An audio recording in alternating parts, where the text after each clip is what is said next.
Nah, ini nih, kayaknya saya rapiin ya. Pak, jangan Pak. Pak, jangan, Enggak, biar tambah rapi. Udah rapi. Pak. Biar saya rapiin mukanya ya. Pak, jangan Pak. Jangan Ini, Pak. nunduk. Pak, jangan Pak. Sing Abdel, ngapain? Ini, ada orang nunduk aja kayak minta dicukur. Lah, tahu dari mana coba dia minta dicukur? Itu nunduk kan kalau nunduk ya Pak, dicukur biasanya gitu ya. Nggak gitu Bang. Ah, Tuh. Orang dengan gangguan jiwa itu nggak harus langsung dipotong, ditanya dulu. Ditanya Oh, dulu. ditanya dulu. Iya. Ini belum apa-apa langsung cukur Ah, aja. Mas, namanya siapa? Dodo Pak, Alamatnya mana rumahnya? di Brebes Pak. nah, udah cukur. Bukan. Berarti bukan ada gede. Oh, nggak dia bukan butuh. orang dengan gangguan jiwa. Oh, kirain langsung dicukur kalau udah dijawab. Iya. Pengen banget cukur saya. Sebenarnya Cing Abdel ini punya keahlian lain nyukur rambut, Pak Purnomo. iya. Nah, tapi yang jelas adalah Mas Dodo ini berarti nggak usah dicukur. Oh, nggak usah dicukur ya. Tapi- Ya berdirilah. Kalau begitu jadi Ya udah, kalau begini berdiri, perasaan. Mas Dodo. Iya, Nanti pengen dicukur terus nih sama Cing Abdel. Iya. Nah, ngomong-ngomong Pak Purnomo ini adalah salah satu polisi yang sangat peduli dengan kemanusiaan karena sudah merawat ODGJ bersama istrinya, betul ya Siap. Pak Purnomo ya. Kita lihat dulu bagaimana liputannya.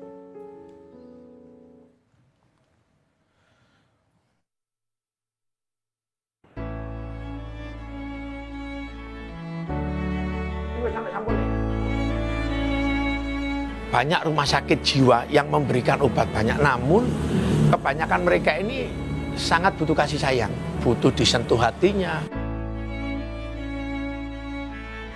Mencari dan merawat orang dengan gangguan jiwa sudah menjadi cerita keseharian Ibda Purnomo di sela-sela tugasnya di Polres Lamongan, Jawa Timur. Di saat kebanyakan orang menghindari ODGJ, Purnomo justru sebaliknya. Dia mendekati, membersihkan, lalu membawa mereka ke rumah penampungan yang dia sediakan. Mau pergi? Demi merawat orang dengan gangguan jiwa, Ibda Purnomo dan istrinya, Lili Ika Wahyuni, membentuk yayasan dan membangun pondok pesantren rehabilitasi mental.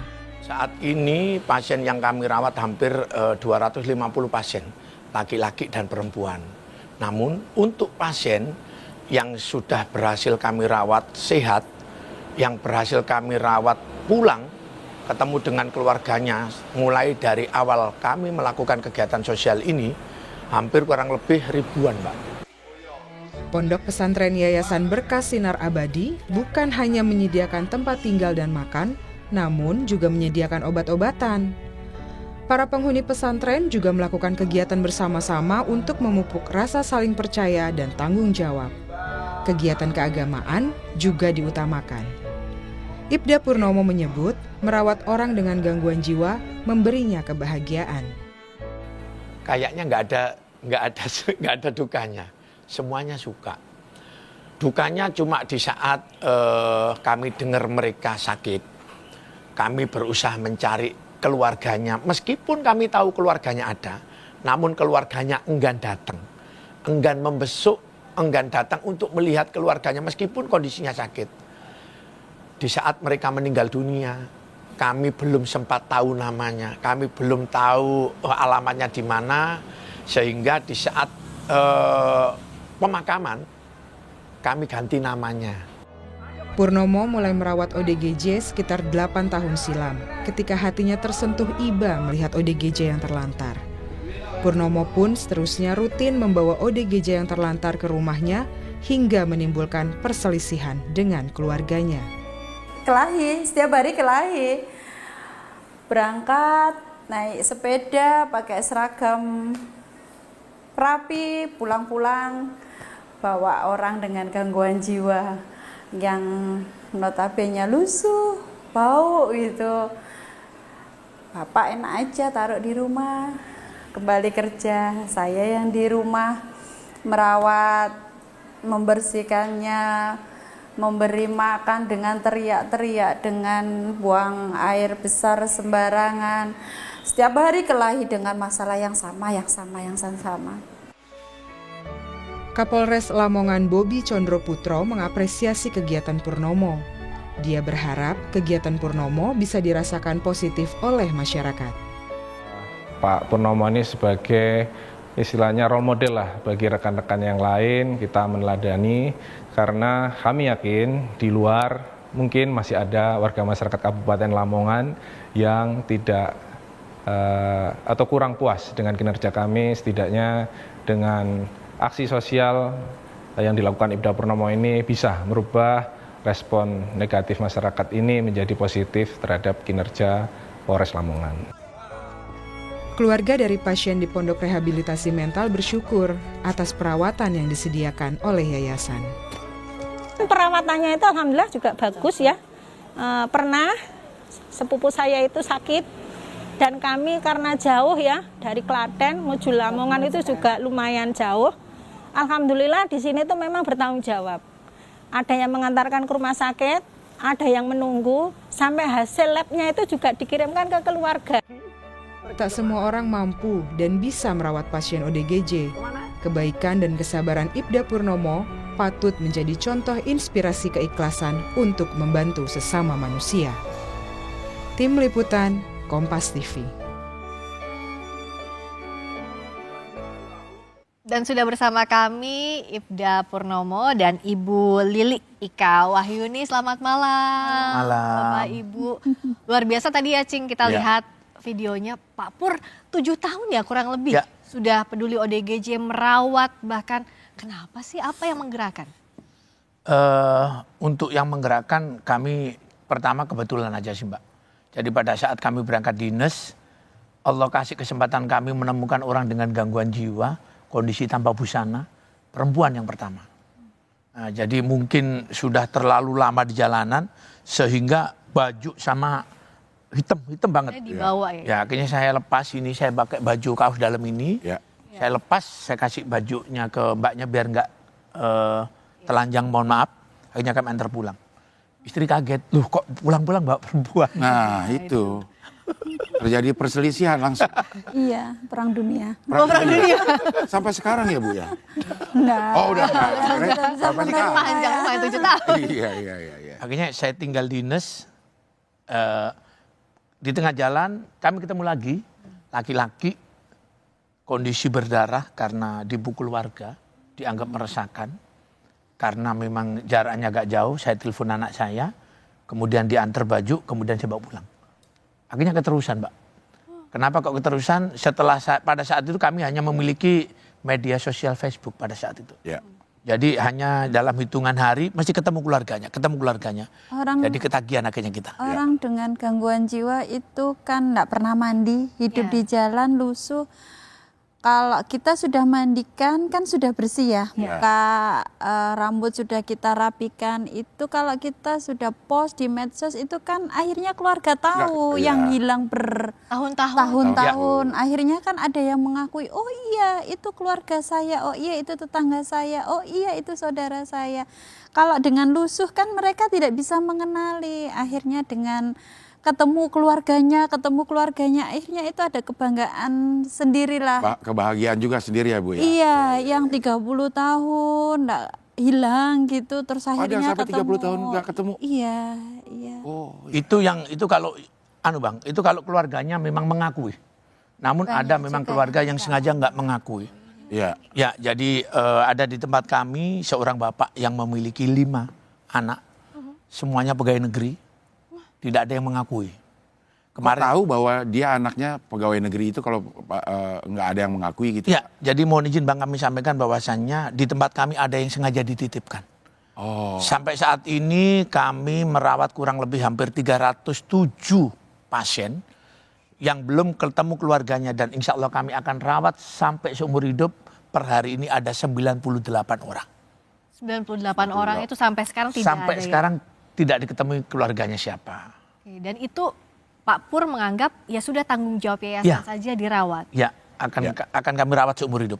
Pertama ini bukan keluarga. Betul. Yang kedua, orang dengan gangguan jiwa butuh treatment khusus. Bagaimana Pak Purnomo dan Ibu menghadapi ini? Artinya kerjasama dengan siapa saja dan ada beban atau tidak Pak yang dirasakan? Pertama kami menemukan orang dengan gangguan jiwa di jalan ini kami bawa ke rumah sakit, Mbak. Kami bawa ke rumah sakit, namun ditolak dari rumah sakit jiwa dengan alasan tidak memiliki KTP. Kami sampaikan bahwasanya bagaimana punya KTP orang dengan gangguan jiwa. Nggak pakai baju juga, nggak pakai baju juga, Pak. Nah, akhirnya daripada kami kembalikan di jalan kasihan terlantar, akhirnya kami masukkan di sebuah klinik swasta dengan berbayar pada saat itu. Oke. Nah, istri saya marah tuh.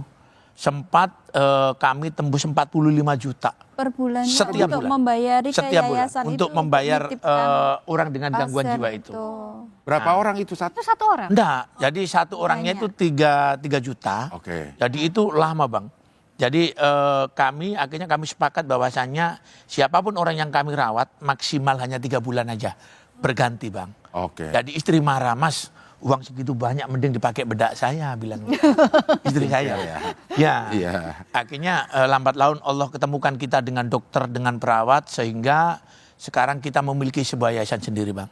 Dan alhamdulillah kami baru melek media sosial. Oke. Jadi kami punya channel YouTube bernama Purnomo Belajar Baik dengan komitmen berapapun hasil dari medsos itu kami gunakan untuk merawat yang mereka. Di X juga ada ya Pak, di Twitter juga ada. Siap. Itu Bapak memang, bukan Siap. akun palsu, bukan. Bukan itu. Oh, official account berarti bener ya. Iya. Namanya Purnomo belajar baik. Belajar Baik. Iya. Jadi akhirnya yang jadi tulang punggung di yayasan saya karena bapak kan dinas, dinas, terus kebanyakan kan di luar ya. Jadi yang ngambil keputusan semuanya dari minumkan obat, kita ngambil dokter dari mana, jadwal dokter, makannya, ibadahnya.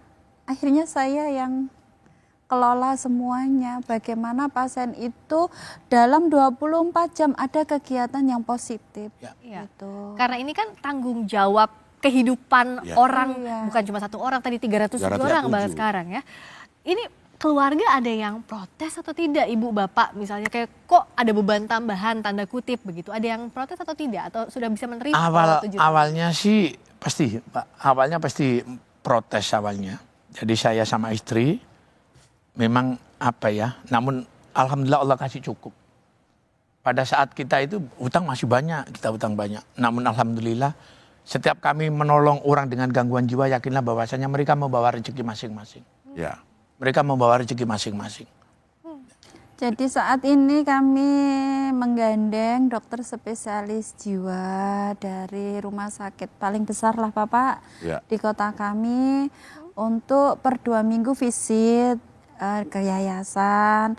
Setiap hari Senin kita ada ruhiyah untuk ibadah 24 jam ya, sholat 5 waktu kami datangkan ustadz. Gitu.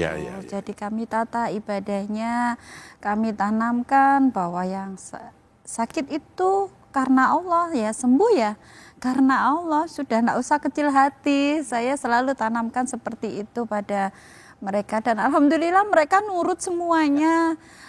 Satu kata seandainya apa, ayo mandi, ayo olahraga, waktunya makan. Nggak ada yang ya, karena tahu yang rawatnya selama ini siapa. Iya. Awalnya Bang, tetangga khawatir. Awalnya pada saat kami merawat orang dengan gangguan jiwa hanya 5 orang, kami cuma bisa merawat tanpa memberikan obat, tanpa berikan apa. Jadi terapi nggak ada ya. Pada saat 5-5-nya ini nggak ketemu keluarganya, pada saat saya dinas, istri saya mungkin tidur, dia masuk ke rumah tetangga, akhirnya protes. Namun alhamdulillah sekarang tetangga sangat mensupport. Di saat tetangga ngelihat 300 pasien seluruhnya bisa berjalan bareng bergantian menuju tempat ibadah masjid. Setiap hari Jumat kan kita ajak sholat Jumat dan itu jalan kakinya cukup jauh. Berombongan gitu, berombongan ya. Kayak saya kasih seragam gitu. Jadi setiap mau berangkat sholat saya gini kan. Berangkat seandainya 200 gitu ya, berangkat 200 orang, pulang harus genap 200 orang. Kalau ada temennya yang mau lari, tolong ditarik ya kalau ketemu orang baik. Kalau enggak ketemu orang baik, kalian jangan akan terlantar gitu. Bisa diberi instruksi? Iya gitu. Ya. Tapi ada iming-imingnya juga, nanti sampai di rumah ada es teh loh. Nanti sampai di rumah ada kue loh. Siapapun gitu. yang ikut sholat Jumat, siapapun yang ikut olahraga, berangkat 200, pulang harus 200. Begitu masuk rumah dikasih roti. Kami tanya mau minta apa, bakso, kita kasih bakso. Kita tanya, yang penting mereka happy. Kalau mereka happy, otomatis mereka ikut. Iya, iya, iya. Jadi, Waktu sholat Jumatnya itu ada juga pengawasnya yang Ada. Ada Bang, kalau nggak ada pengawasnya Tapi Wak hanya 5 atau 5 6. orang? Iya. Untuk 200. Oh, 5 untuk berbanding 200. 200 itu ya. Satu orang 40 tanggung jawab. Tapi kan dikasih seragam Bang, jadi bajunya batik semua, kepalanya pelontos semua. Jadi kalau ada yang kabur, tetangga masih ngasih tahu, Pak, Ngasih pasiennya tahu. kabur gitu Bang. Terus saya memang enggak izinkan untuk pakai sandal. Jadi berangkat ke masjid enggak pakai sandal, pulang tidak boleh pakai sandal, takutnya ngambil Sandal sandal yang jamaah yang lain gitu agar tidak jadi. Tapi hal-hal detail itu ya Bu ya, karena kan perintahnya harus jelas ya. Iya, itu memang harus saya sampaikan setiap hari Jumat. Saya ini sudah prepare lah, sudah untuk ngasih tahu bahwa harus seperti ini, pulang enggak boleh pakai sandal. Ya. Saya gitu kan, karena apa? Untuk menjaga kalian dari fitnah. Fitnah mencuri, Karena kan maksudnya ada sandal yang hilang. Bang. hilang Ya. di masjid Nah, jadi itu. dikirain pasien kami. Ya, Lah pasti. itu yang Itu rentan kami ya, Bu, ya? rentan sekali walaupun hanya sandal, tapi kalau di desa itu kan luar biasa ya, Ya, sudah gitu loh. Ya, ya. Itu Bu, yang kami ini tanyakan. Gitu. Ibu pengatur kegiatan per harinya, per minggunya itu konsultasi sama siapa ya Bu? Atau memang udah berjalan karena udah ada pengalamannya, Ya. jadi Iya, Bang. tahu nih gini. Kita awalnya memang bingung Bang, awalnya memang kadang bingung, bahkan dokter pun bingung Bang sama kami. Bingung semua. Bingung. Semua jadinya. Jadi pada saat Bu dokter itu datang ke tempat kami, Pak, ini 200-an pasien tanpa dipasung kok bisa. Jadi Bu dokter pada saat pertama kali datang itu minta tolong didampingi Bang. Takutnya nanti marah. Iya. Siap. Oh. Jadi awalnya begitu sih Bang. Jadi kalau boleh cerita, awalnya kami mendirikan yayasan ini legal Bang. Karena awalnya ini kami dititipin orang dengan gangguan jiwa, kondisi sakit, memang niatnya kita baik. Namun tidak semuanya niat baik itu hasilnya baik. Ada memang pasien meninggal dunia dikarenakan memang kondisinya sakit, benar-benar sakit. Untungnya kami dapat pesan dari Bapak Kasat Binmas, segera diurus suratnya, legalitasnya semuanya. Akhirnya kami mengadu Bang pada saat itu.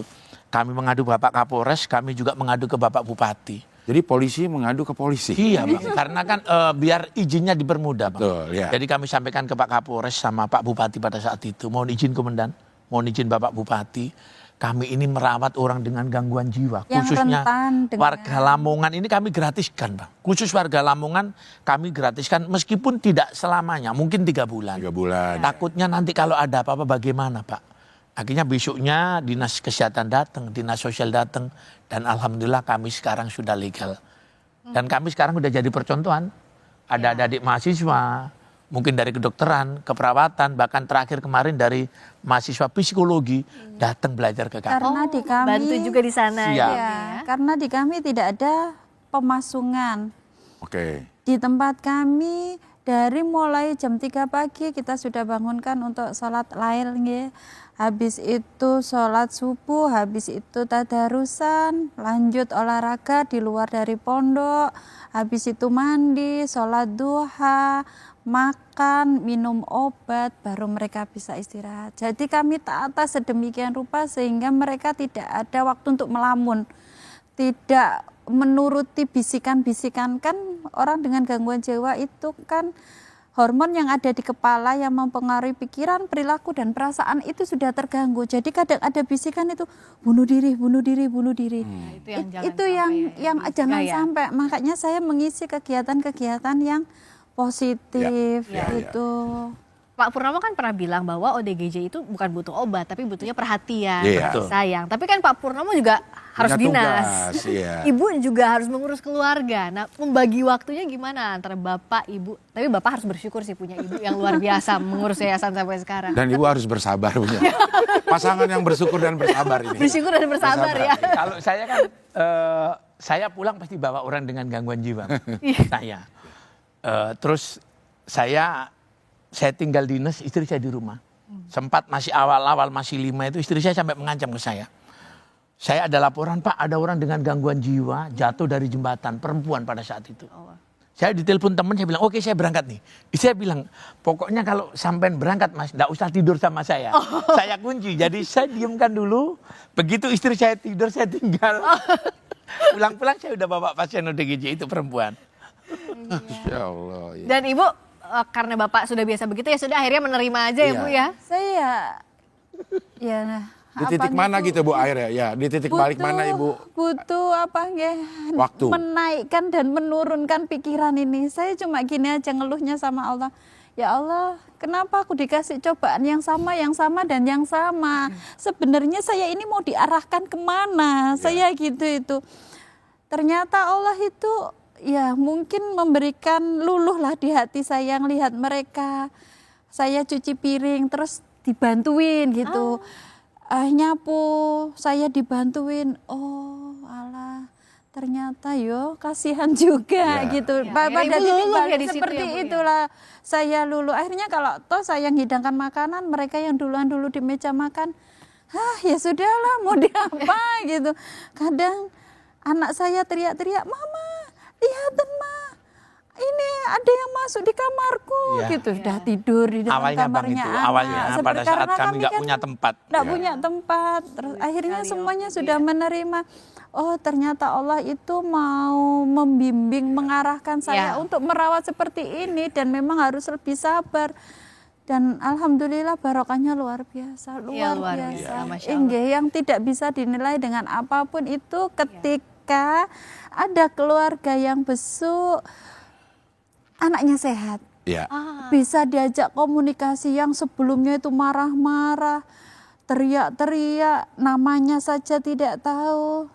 2 minggu ada yang besuk. Ingat.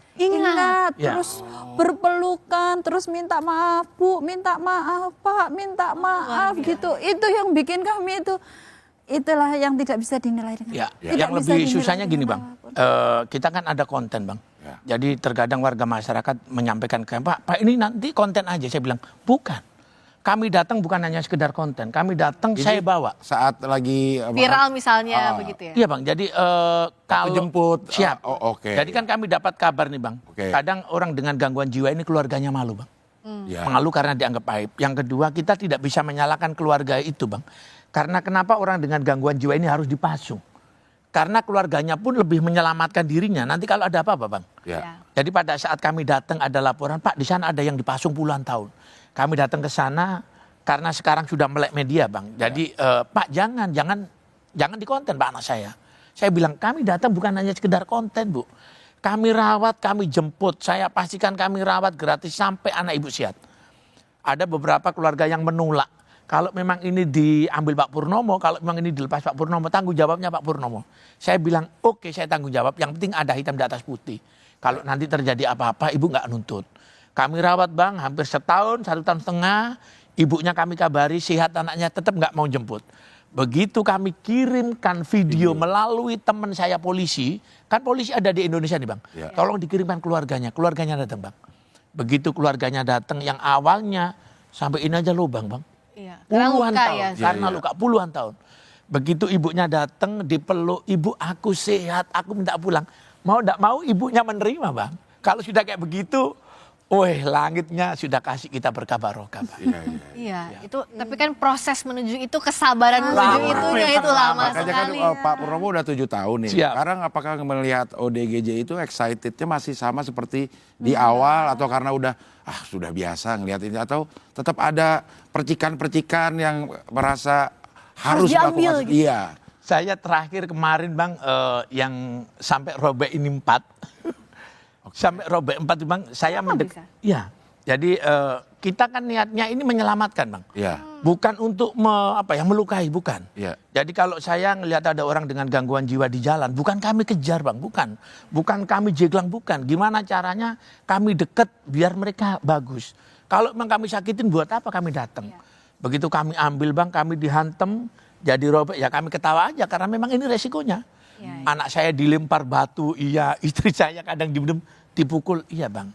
Namun semuanya ini akan dibalas di saat pasien ODGJ itu bisa mengucapkan Pak Purnomo terima kasih. Kalau dia sudah sehat mesti minta maaf. Nah, kalau dia sudah sehat minta maaf saya ya Bu ya. Ibu saya minta maaf. Ada titik memang mereka sadar kembali ingat melakukan hal-hal yang saya tahu, saya sadar bahwa tidak ada yang ingin seperti mereka. Apa ada yang ingin seperti mereka? Tidak ada.